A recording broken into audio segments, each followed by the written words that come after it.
The fire had gone out 3 hours before dawn, and Ingrid Halvorsen knew she might not survive until sunrise.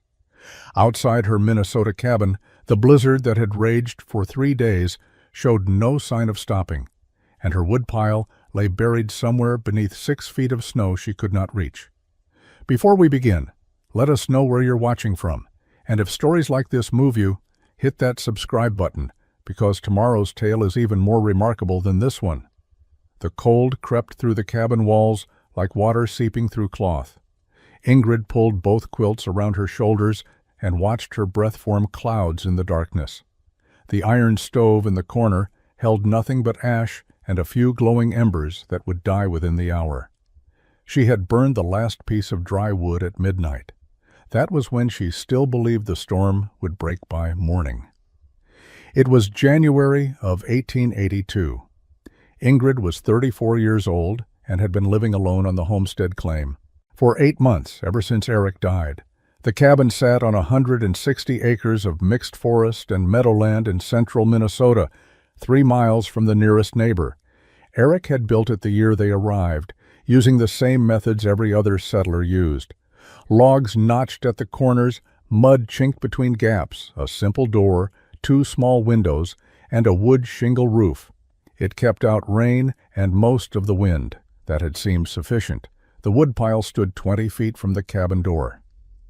Eric had always kept it well stocked, split wood stacked in neat rows under the slight overhang of the roof's edge. After he died, Ingrid had maintained the system. She split wood every few days, kept the pile organized, made sure she had fuel ready. The arrangement had worked fine through autumn and early winter. Then the blizzard arrived on January 9th. The first day brought heavy snow and high winds. Ingrid had made several trips to the woodpile, each time fighting through deepening drifts, to retrieve armloads of wood. By evening, the snow was waist-deep and still falling. She had brought in enough wood to last through the night, or so she thought.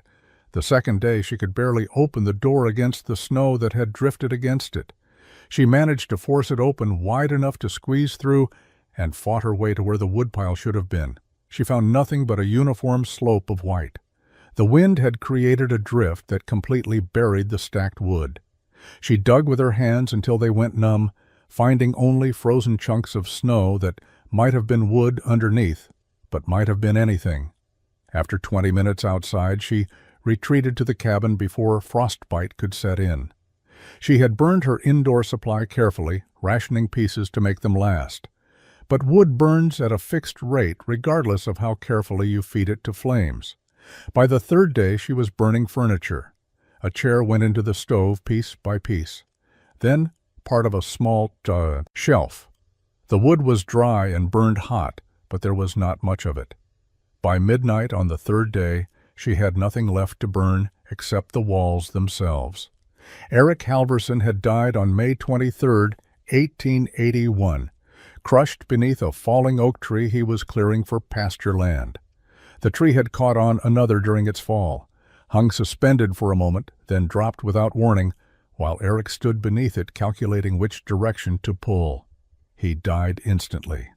3 neighbors helped Ingrid bury him on a rise overlooking the creek that ran through their property. The funeral was small. Pastor Lindgren from the Swedish Lutheran church in town spoke words Ingrid barely heard. Her son Anders stood beside her, 13 years old, and silent. Her daughter Karen, 11, cried into Ingrid's skirt. The neighbors, 5 families in total, brought food and offered condolences. Several of the men suggested Ingrid sell the claim and move back to family in Iowa, where her sister lived. Ingrid had thanked them politely and declined. The homestead was hers under the law. Eric had filed the claim in 1879, and they had lived on the land for 2 years, meeting the residency requirement. He had died 3 years short of proving up the full 5-year term that would grant them ownership. If Ingrid left now, they would forfeit everything Eric had worked for. She would stay and complete the claim period herself. The neighbors had exchanged glances but said nothing more. A widow completing a homestead claim alone was unusual but not impossible. Ingrid was strong and capable. She knew how to work. but there were doubts unspoken in their expressions. Could she manage the heavy labor? Would she survive winters without a man to cut firewood and make repairs? The summer of 1881 passed in exhausting routine. Ingrid tended the garden Eric had planted before he died. She harvested vegetables, preserved what she could in the root cellar, and traded surplus for supplies in town. Anders helped with the heavier work, but he was still a boy and lacked his father's strength. Together, they cut hay for the 2 cows and the horse. They repaired fence rails that had rotted through. They split firewood whenever time allowed. By autumn, Ingrid had established a working rhythm. She rose before dawn, managed the livestock, prepared meals, maintained the cabin, and fell asleep each night too tired to think about anything beyond the next day's tasks. It was survival, not prosperity, but it was enough. The first winter alone had been difficult but manageable. The woodpile Eric had prepared the previous year lasted through February. Snow came and went in typical patterns, nothing extreme. Ingrid and the children stayed warm and adequately fed. By spring, she felt confident they could continue. The homestead would be theirs in 3 more years. They simply had to endure. Then came the second winter, and the blizzard that buried the woodpile and left Ingrid shivering in darkness, understanding for the first time that endurance might not be enough.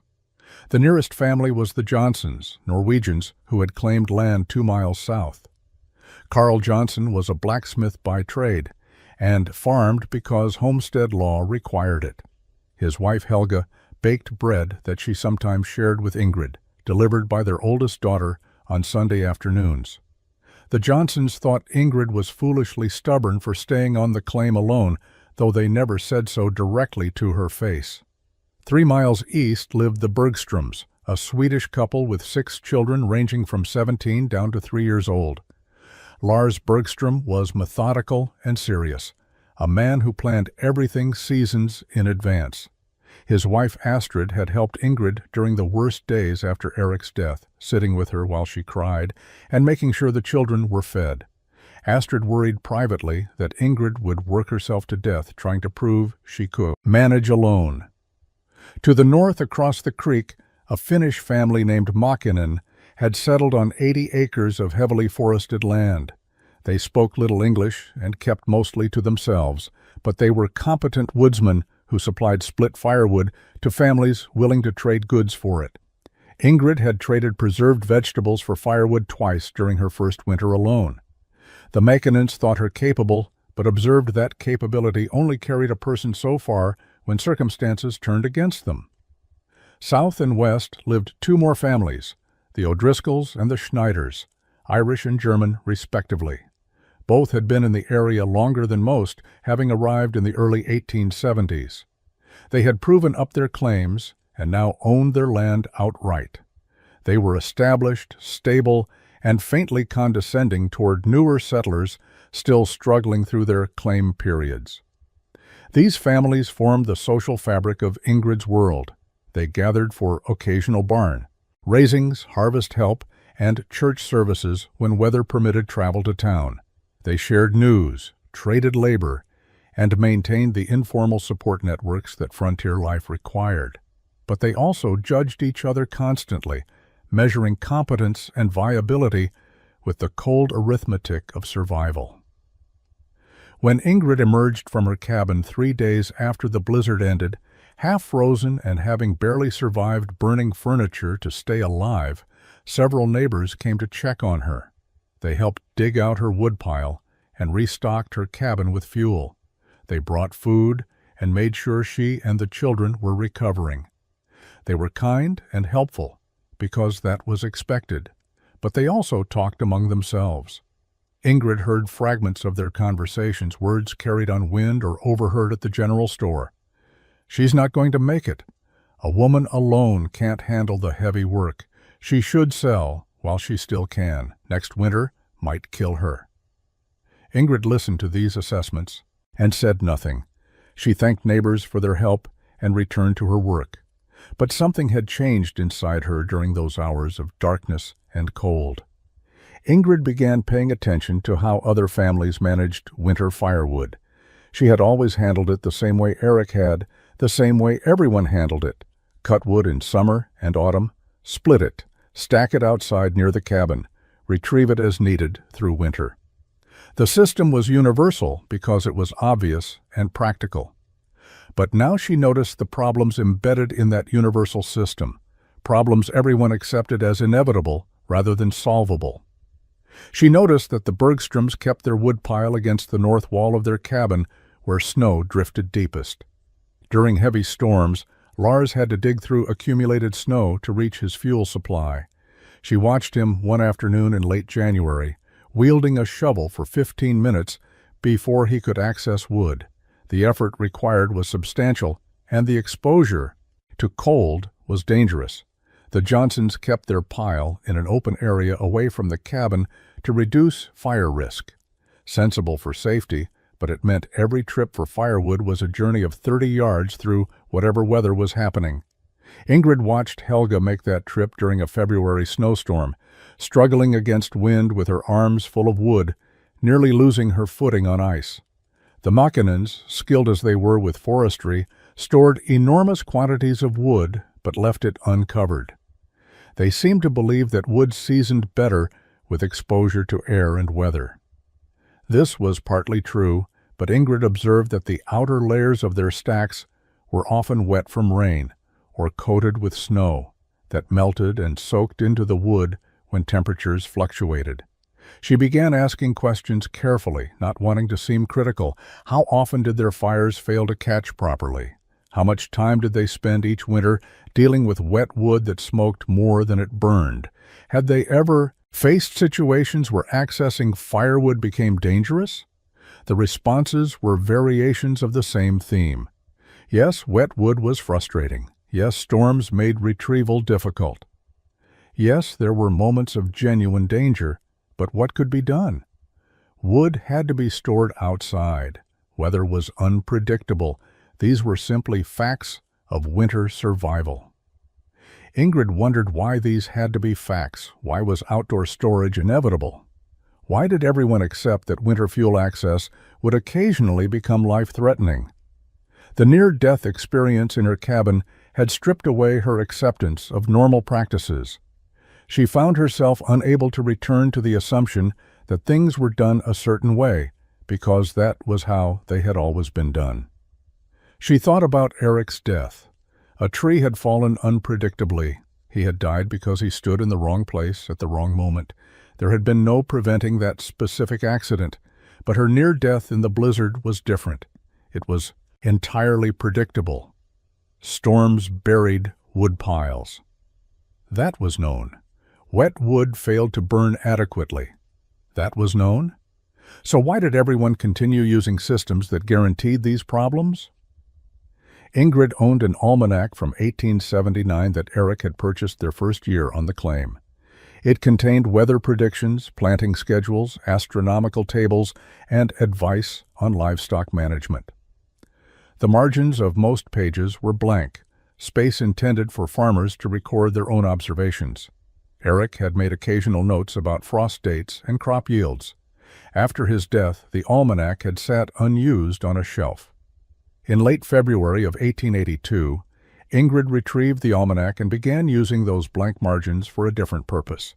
She started sketching structures. Her drawings were crude, not the work of someone trained in technical illustration, but they communicated ideas clearly enough for her own reference.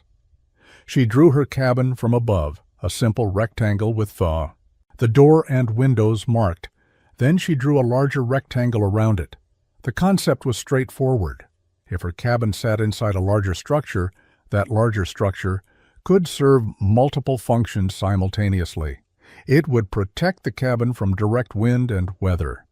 It would create space for storing firewood under cover. It would provide a sheltered area where she could work regardless of outdoor conditions.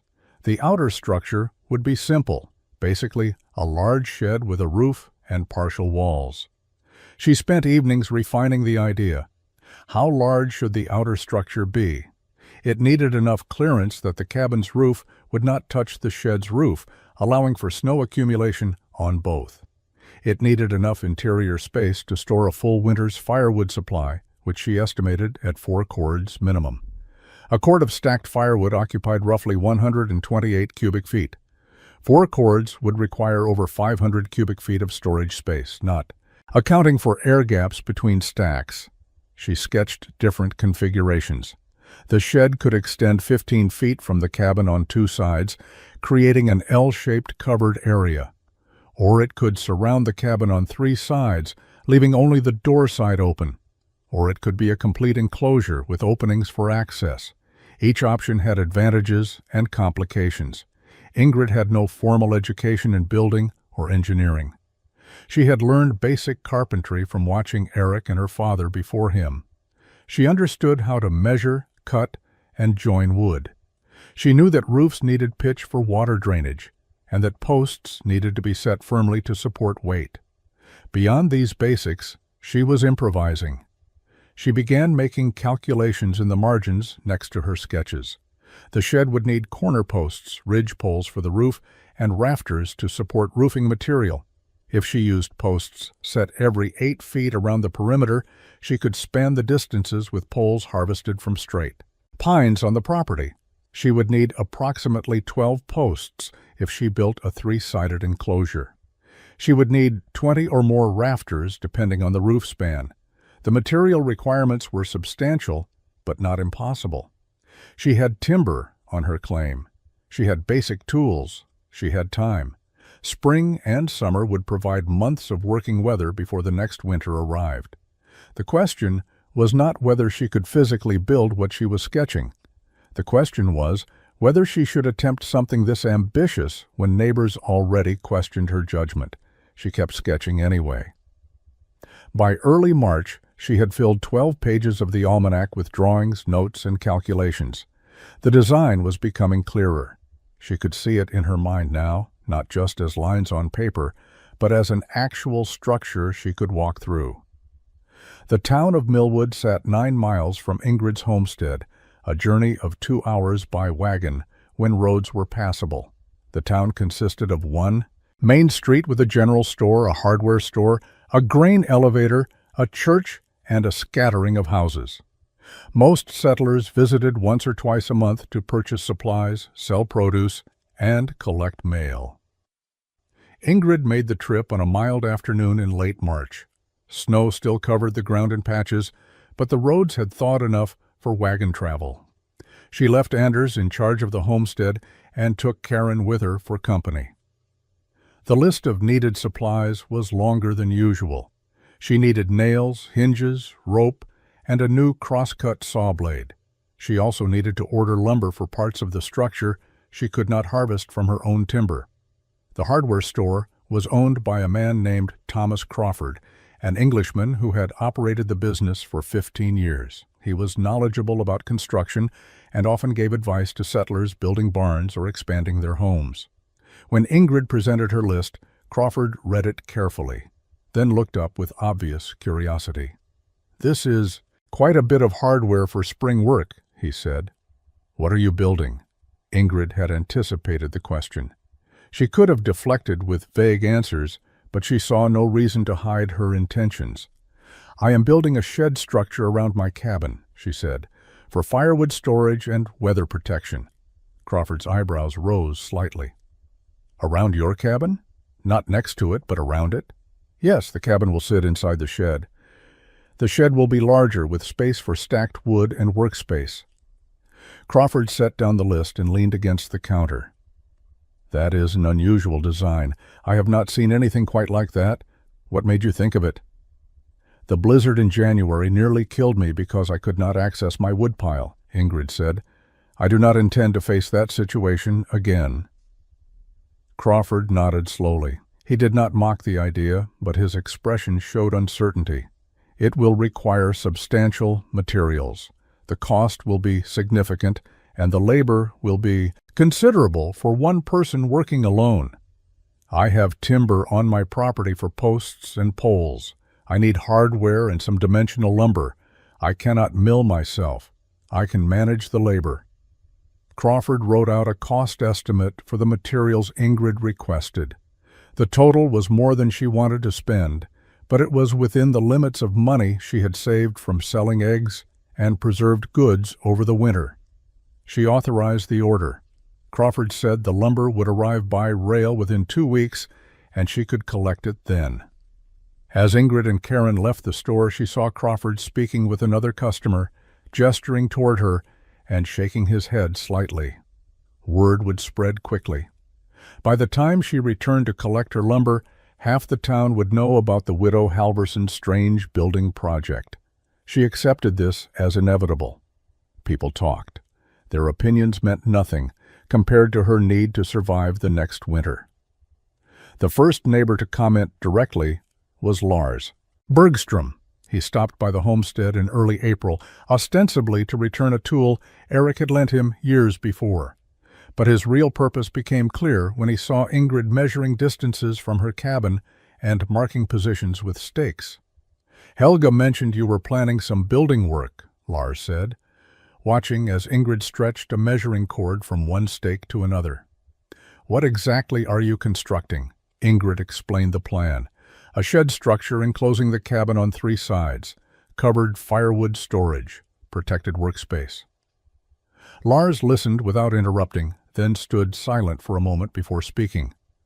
"That is a great deal of work for one person, and the cost of materials must be significant. Have you considered a simpler approach? A small woodshed built next to the cabin would be faster and cheaper." "A woodshed next to the cabin would require me to go outside to retrieve wood during storms. My design eliminates that problem." Lars frowned slightly. "But the effort involved. Ingrid, you have a farm to maintain, children to care for, and limited time. Building something this complex could take all summer. Is it worth the investment?" "It is worth not freezing to death," Ingrid said. She did not mean to sound sharp, but she was tired of explaining herself. Lars left shortly after, polite but clearly unconvinced. 2 days later, Carl Johnson visited. He brought his blacksmith's expertise and offered to examine Ingrid's plans. She showed him her sketches. He studied them carefully, then pointed out potential structural problems. The roof span was ambitious. The posts would need to be very secure. Had she considered snow load on the shed roof in addition to the cabin roof beneath it? Ingrid had considered these things. She explained her calculations. Carl nodded, but remained skeptical. "It might work," he said. "But if it fails, you will have wasted months of labor and significant money. A traditional woodshed would be safer." The word spread through the scattered community with surprising speed. Within 2 weeks, Ingrid's project had become a topic of conversation among all the nearby families. Most of the commentary was skeptical. Some was openly mocking. The phrase "Ingrid's foolish fortress" began circulating, spoken with amusement rather than malice, but dismissive nonetheless. When Ingrid went to town to collect her lumber order, she overheard 2 men talking outside the grain elevator.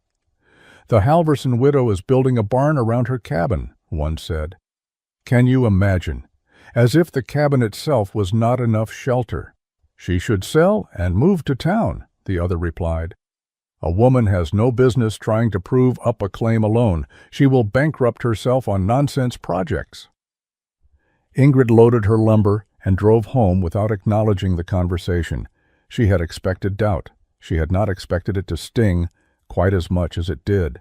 But the sting did not change her determination. They could mock all they wanted. She would build what she needed to survive.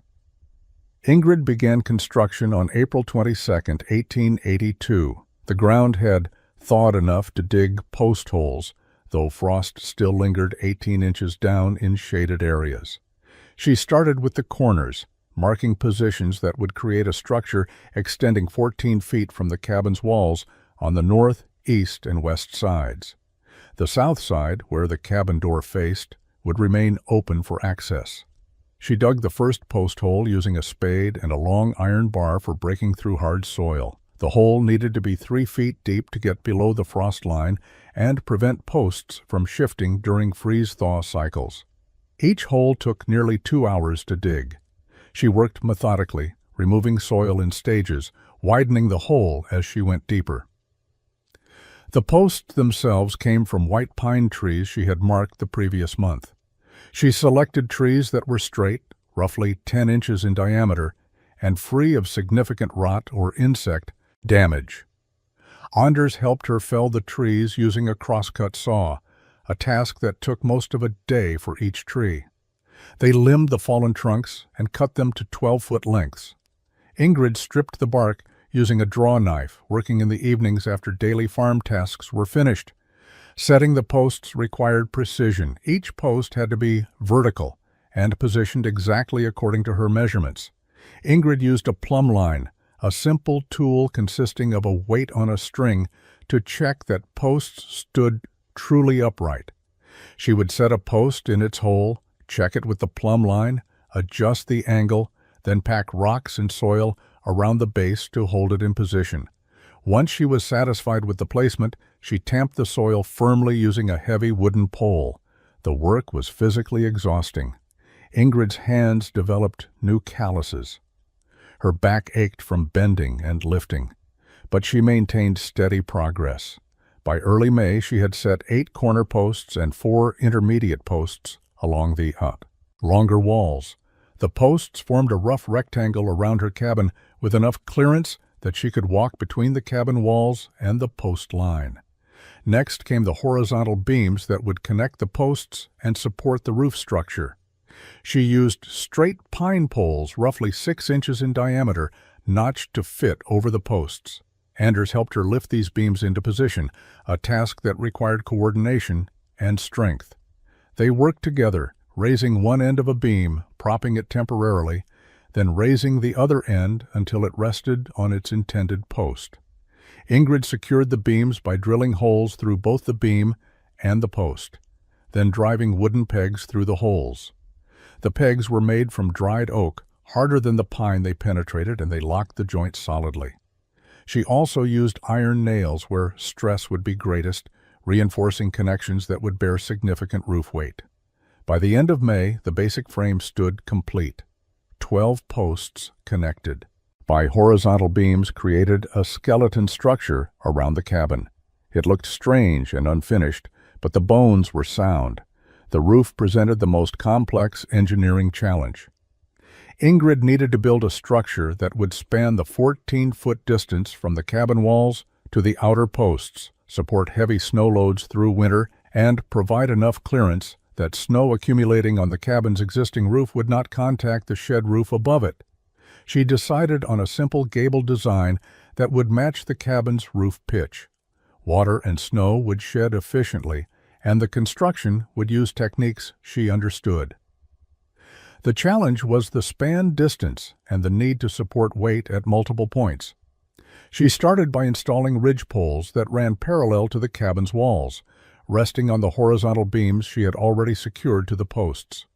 These ridge poles were 8 inches in diameter, substantial enough to carry the load of rafters and roofing materials. She notched them to sit securely on the beams and spiked them in place with long iron nails. The rafters came next. Ingrid cut these from straight pine poles roughly 4 inches in diameter. Each rafter needed to be precisely measured and cut so that it would rest at the correct angle, creating the roof pitch she wanted. She made a pattern rafter first, testing the fit before cutting the remaining pieces. Once she was satisfied with the pattern, she used it as a template for marking and cutting 24 more rafters.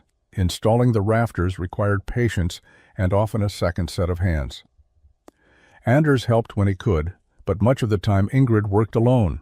She would position a rafter, check its placement, then secure it by driving nails at an angle through the rafter into the ridge pole. The work required her to climb repeatedly, using a ladder she had built from scrap lumber specifically for this project. The roof structure took shape slowly. After 2 weeks, half the rafters were installed. After 3 weeks, the complete framework was in place. Ingrid stood back and examined the skeleton of poles and rafters above her cabin. It looked fragile from a distance, but she had tested each connection and knew the structure was sound. Over the rafters, she laid split planks that she and Anders had prepared by riving pine logs with wedges and a maul. The planks were rough but serviceable. She laid them across the rafters with slight overlaps, creating a base for the final roofing material. She secured each plank with nails, working from the eaves upward toward the ridge. For the final waterproof layer, she used birch bark harvested from dead trees on the property. Birch bark was naturally water-resistant and flexible. She laid it in overlapping strips like shingles, starting at the bottom edge of the roof and working upward. Each strip overlapped the one below it by several inches. She secured the bark with small wooden pegs and occasional nails where needed. The completed roof extended well beyond the cabin's existing roofline, creating a protective umbrella. Rain falling on the shed roof would run off onto the ground beyond the posts, leaving the interior space dry.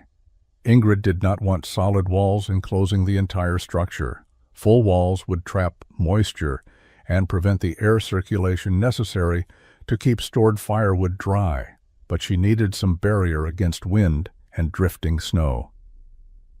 Her solution was partial walls that would block weather from the prevailing directions while leaving gaps for airflow.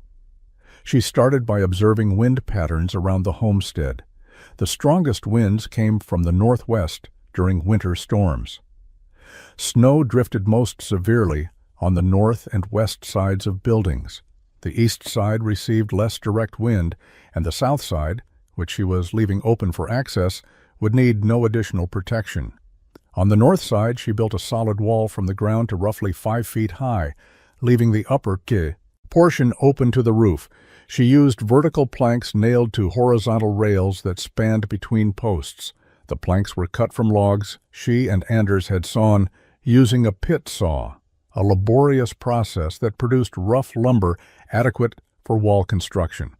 The gaps between planks were minimal but not completely sealed, allowing some air movement while blocking most wind. The west wall received similar treatment, though she left several larger gaps at intervals, creating openings roughly 2 feet wide. These gaps would allow cross-ventilation while still providing substantial wind protection. She reasoned that air needed to circulate to prevent moisture accumulation, but the circulation could be controlled rather than completely unrestricted. The east wall was built with wider spacing between planks, essentially creating a slatted barrier rather than a solid surface. Wind from the east was less common and less severe, so heavy protection was unnecessary. The slatted design would prevent direct snow entry while maximizing airflow. All the wall sections stopped several feet short of the roof, leaving an open band around the entire structure's perimeter. This ensured that even with partial walls, the interior would never become stagnant or trap moisture that could damage stored wood or encourage rot in the structure itself. Ingrid also built a proper door frame in the south-facing opening. She used heavier timbers for the frame posts and header, creating a sturdy opening 8 feet wide. She did not install a door immediately, reasoning that she could add one later if needed. For now, the open access made moving materials and firewood easier. The window openings in the cabin walls now sat well back from the shed's outer perimeter, protected from direct weather by the roof overhang and partial walls. This meant that even during heavy storms, rain and snow would not strike the cabin's windows directly. The additional protection would reduce heat loss and prevent the ice buildup that had plagued the windows during the previous winter. By late June, the walls were complete. The structure had taken shape into something recognizable and functional. Neighbors who passed by and saw the progress stopped commenting openly. The mockery had not disappeared, but it had grown quieter. With the structure complete, Ingrid turned her attention to the system for storing firewood within the protected space. She had 14 feet of depth on 3 sides of the cabin, creating a U-shaped area totaling roughly 800 square feet.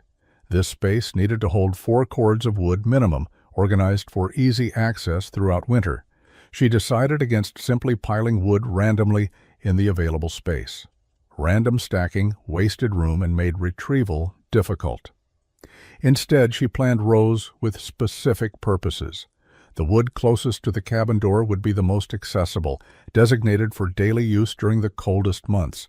Wood further from the door could be accessed less frequently, as supplies in the prime location were depleted. Ingrid built raised platforms using small logs as runners, with planks laid across them. The platforms lifted firewood 6 inches off the ground, allowing air circulation underneath and preventing bottom layers from absorbing moisture from the earth. She constructed 3 platforms, each running the length of one wall section. The platforms were simple but sturdy, capable of supporting the substantial weight of stacked cord wood. She established a stacking pattern based on wood size and intended use. Larger split pieces, which would burn longer and produce more heat, went into the row nearest the cabin door. Medium pieces filled the next row. Smaller pieces and kindling occupied the row furthest from easy access. This organization meant she would never waste time searching for the right size wood during cold weather or storms. Between each row, Ingrid left a walking path roughly 2 feet wide.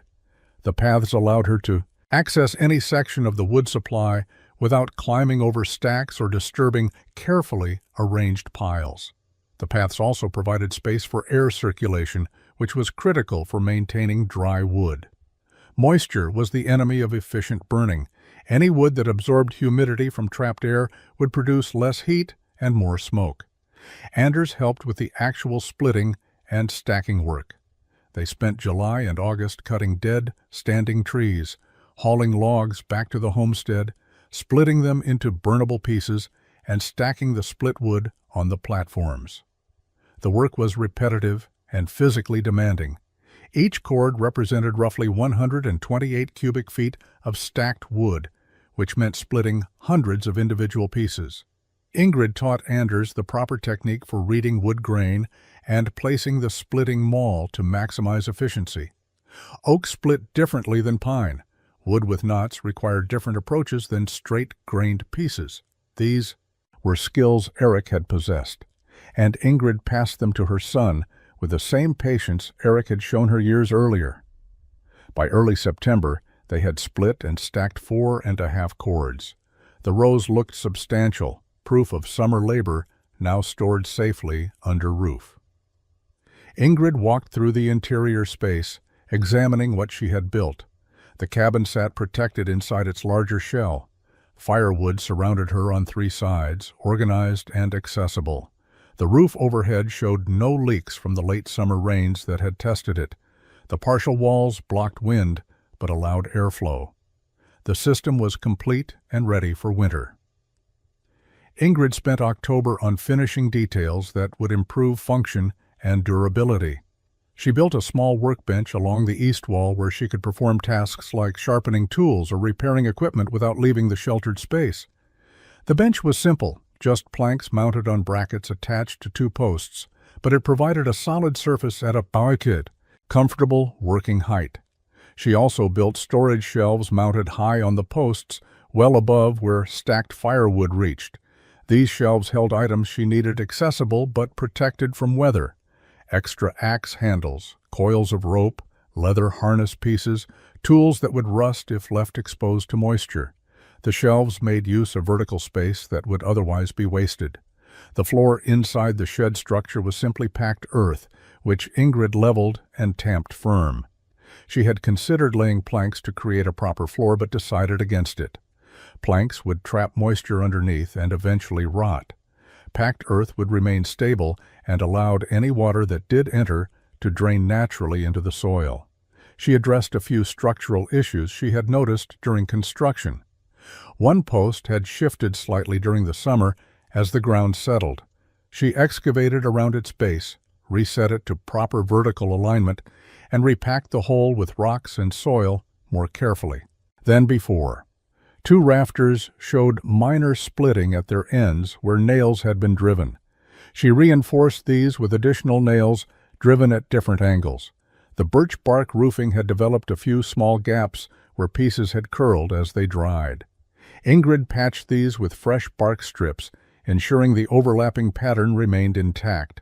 She tested the roof's waterproofing during a heavy rain in mid-October, walking through the interior during the storm to check for drips.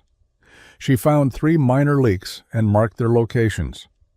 After the rain stopped, she went up on the roof and sealed the problem areas with additional bark layers. She built a simple tool rack near the entrance where she could hang saws, axes, and splitting mauls. Having tools organized and immediately accessible would save time during winter when efficiency mattered. The rack was just wooden pegs driven into a horizontal board, but it served its purpose. By late October, the first hard frosts arrived. Ingrid examined her work with a critical eye, looking for any weaknesses or oversights. She found none that concerned her.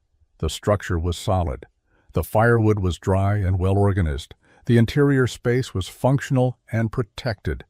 She had accomplished what she set out to build. The homestead looked different now. The cabin, which had stood alone and exposed for 3 years, sat nestled inside its protective shell. The visual change was striking. Neighbors passing on the road would slow and stare at the unusual configuration. Some still shook their heads at the apparent excess. Others studied it with increasing interest, though few would admit publicly that the design had merit. Ingrid felt satisfaction but remained cautious. The true test would come when winter arrived in full. The structure was built. Now it needed to prove itself. Snow arrived on November 7th. The storm was not severe by winter standards, just a steady snowfall that accumulated 6 inches over the course of a day and night, but it was enough for Ingrid to test her system under real conditions. She woke before dawn, as she always did, started a fire in the cabin stove using kindling from inside, then prepared to retrieve wood for the day's fuel needs. Normally, this task would require her to dress for outdoor weather, open the cabin door into whatever conditions existed outside, and make multiple trips to an exposed wood pile. This morning was different. Ingrid opened her cabin door and stepped into the shed's interior. The temperature inside the shed was cold, not much warmer than outside, but she was completely protected from falling snow. She walked to the nearest row of stacked wood, selected pieces of the size she wanted, and carried them back to the cabin. The entire process took 3 minutes and required no exposure to weather. She made 2 more trips, gathering enough wood to last through the day and into evening. Each trip was effortless compared to what the task had been the previous winter.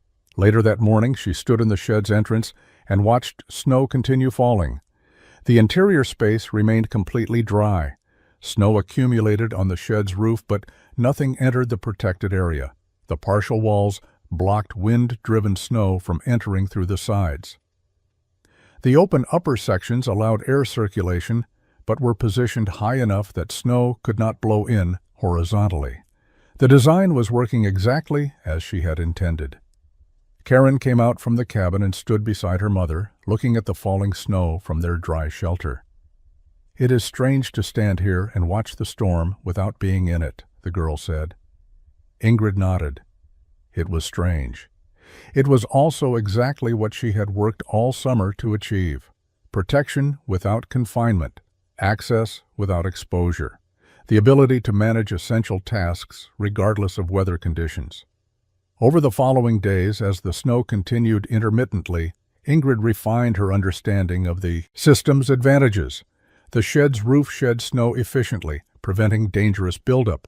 The wood stacks remained completely dry because the roof overhang extended well beyond the stacked rows. She could split additional wood inside the sheltered space during snowfall, something impossible when working in the open. The workbench she had built proved useful for tasks she had previously postponed during bad weather. Anders commented that feeding the livestock was now the most unpleasant outdoor task because it required leaving the protected area and walking to the barn through snow. Everything else they needed to do could be accomplished while remaining sheltered. This realization highlighted how comprehensive the shed's protection was.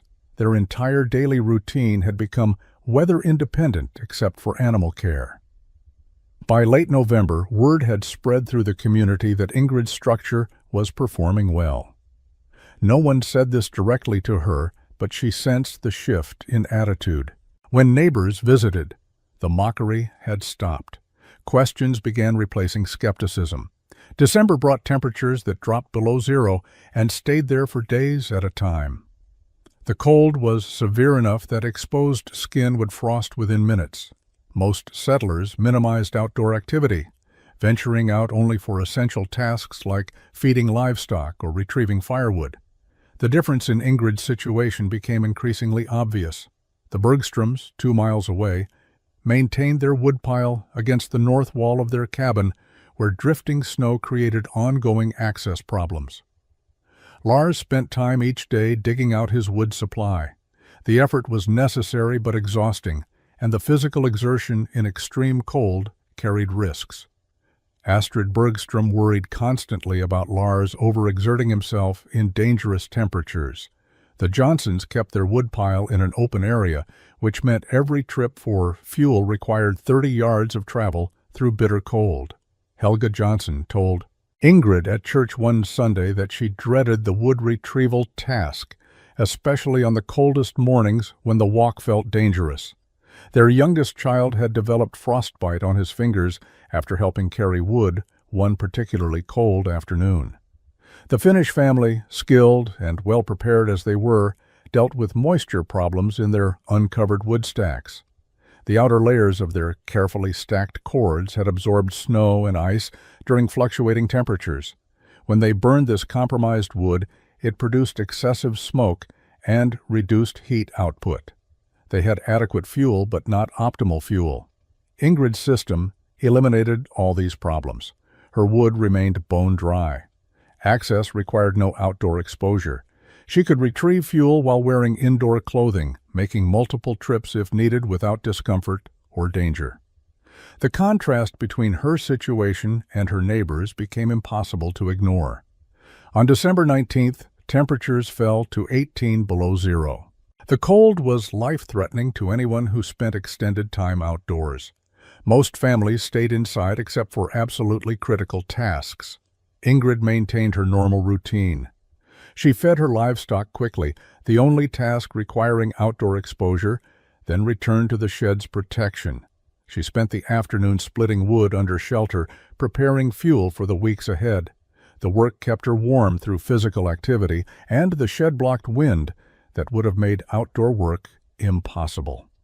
Carl Johnson stopped by 2 days later, ostensibly delivering a tool he had repaired in his smithy, but he spent 20 minutes examining Ingrid's shed structure, asking detailed questions about construction methods and material costs. He did not apologize for his earlier skepticism, but his interest made his changed opinion obvious. "This space stays dry even during blowing snow?" he asked. "Completely dry," Ingrid said. "The roof overhang and partial walls block everything." Carl nodded, slowly studying the roof structure. "And you built this working mostly alone?" Anders helped with heavy lifting. "But yes, mostly alone. It must have taken considerable time. 3 months of steady work, but it will serve me for 20 years or more. The investment was worthwhile." Carl left without further comment, but Ingrid knew what the visit meant. He was evaluating whether to build something similar for his own family. The mockery was gone. Practical interest had replaced it. The blizzard arrived on January 14, 1883, almost exactly 1 year after the storm that had nearly killed Ingrid. Weather patterns had a way of repeating in the Northern Territories, bringing the season's worst conditions at predictable intervals. This storm proved even more severe than the previous year's crisis. The snow began at dawn with moderate intensity. By mid-morning, the wind had increased to the point that visibility dropped to a few yards. By afternoon, the storm reached full blizzard conditions. Snow fell so heavily that Ingrid could not see the tree line at the edge of her clearing. Wind created drifts that grew visibly higher with each passing hour. The temperature dropped to 15 below zero. The storm continued through the night without weakening. By the morning of the second day, snow had accumulated over 2 feet on level ground and much deeper wherever drifting occurred. The wind remained fierce, driving snow horizontally and making any outdoor movement dangerous. Still, the storm continued. Ingrid maintained the cabin's fire without difficulty. She made regular trips into the shed's interior to retrieve wood, walking through the protected space while the blizzard raged a few feet away on the other side of the partial walls. The sensation was surreal. She could hear the wind roaring, see snow blowing past the shed's openings, but she remained completely dry and suffered no exposure to the storm's force. Anders and Karen watched through the cabin's windows as the world outside disappeared into white chaos. They were safe and warm. The fire burned steadily. The wood supply was abundant and accessible. This storm, which would have been life-threatening the previous year, was merely weather happening outside their protected space. The storm continued into the third day. This was unusual. Most blizzards exhausted themselves within 48 hours. This one maintained its intensity, dumping snow and driving wind without pause. Drifts reached the rooflines of buildings throughout the region. Settlers who ventured outside reported visibility so poor they could not see their own hands extended at arm's length. On the fourth day, the storm finally began weakening. The snow tapered to light flurries by afternoon and stopped completely by evening. The silence after 4 days of constant wind was striking. Ingrid opened the cabin door and stepped into the shed. Snow had drifted against the partial walls, reaching nearly to their 5-foot height on the north side. But inside the protected space, the ground showed only a light dusting from snow that had blown through the upper openings and settled gently to earth. The wood stacks were untouched. The interior was dry. She walked to the shed's entrance and looked out at the transformed landscape. Drifts had completely reshaped the terrain. The path to the barn was buried. The forest edge had disappeared behind accumulated snow. The cold remained brutal, and digging out from this storm would require days of hard work. But Ingrid had maintained heat throughout the crisis without struggling for fuel access. She had never faced danger from exposure. Her children had remained safe and warm. Astrid Bergstrom arrived at the homestead 6 days after the blizzard ended. She came alone, walking the 2 miles on snowshoes because the roads remained impassable to wagons. Ingrid saw her approaching and went to meet her at the edge of the clearing. Astrid looked exhausted. "I needed to see how you managed during the storm," Astrid said without preamble. "We struggled. Lars nearly exhausted himself keeping the fire fed. Our woodpile was buried so deeply he could barely reach it. I was frightened for him." Ingrid led Astrid into the shed's interior. The contrast with outdoor conditions was immediately apparent. Astrid stopped and looked around at the protected space, the organized wood stacks, the dry ground, the substantial roof overhead. She walked slowly through the area, examining details with careful attention. "This is what you built last summer," Astrid said. "The structure everyone thought was excessive." "Yes, it works. It works very well." Astrid was quiet for a moment, still looking at the construction. When she spoke again, her voice was softer. "I need to understand how you built this. Lars is a good man, but he is proud. He will not ask you himself, but I can see that we need something like this. This winter has been too hard." Ingrid spent the next hour explaining the construction process in detail. She showed Astrid how the posts were set, how the beams connected, how the roof was framed and covered. She explained her reasoning for partial walls rather than full enclosure. She discussed the wood stacking system and why air circulation mattered for keeping fuel dry. Astrid listened intently, occasionally asking questions that showed she understood the principles involved. "The cost?" Astrid asked. "We do not have much money available. Most of the materials came from our own timber. I purchased nails, some hardware, and dimensional lumber I could not mill myself. The total cost was approximately $35. The labor was substantial, but labor costs nothing if you do it yourself." "How long did construction take?" 3 months working steadily. Lars is stronger than I am and has older sons to help. He could likely complete it faster. Astrid nodded. He will want to start this spring. Maybe I bring him to see this and ask more questions? Of course. Anyone who wants to see it is welcome. Astrid left an hour later, walking back through the snow with visible determination. Ingrid watched her go and felt a quiet satisfaction.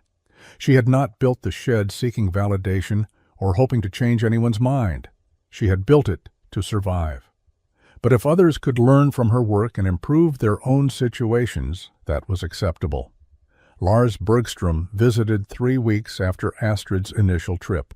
He came with his 2 oldest sons and spent an entire afternoon examining Ingrid's structure.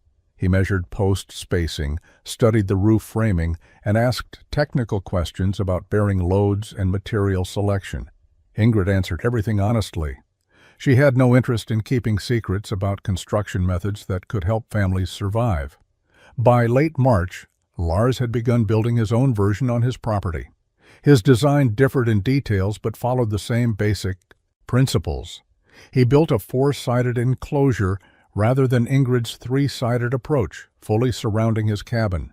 He used heavier timbers because he had access to larger trees.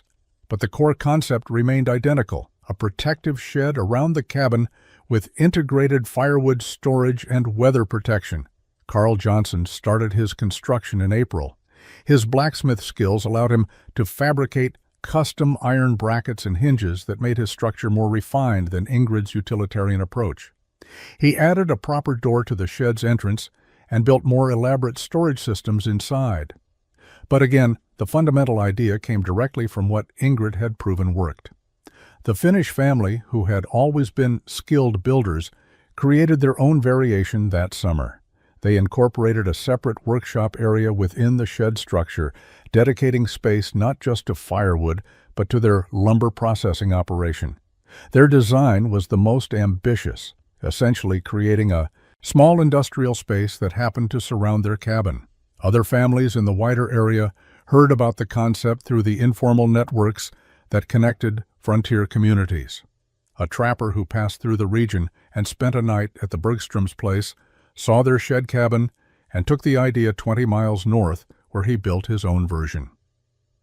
A family moving west from Michigan stopped at Carl Johnson's homestead and asked detailed questions about the strange building arrangement they observed. By 1885, variations of the shed cabin design existed throughout a 30-mile radius of Ingrid's original homestead.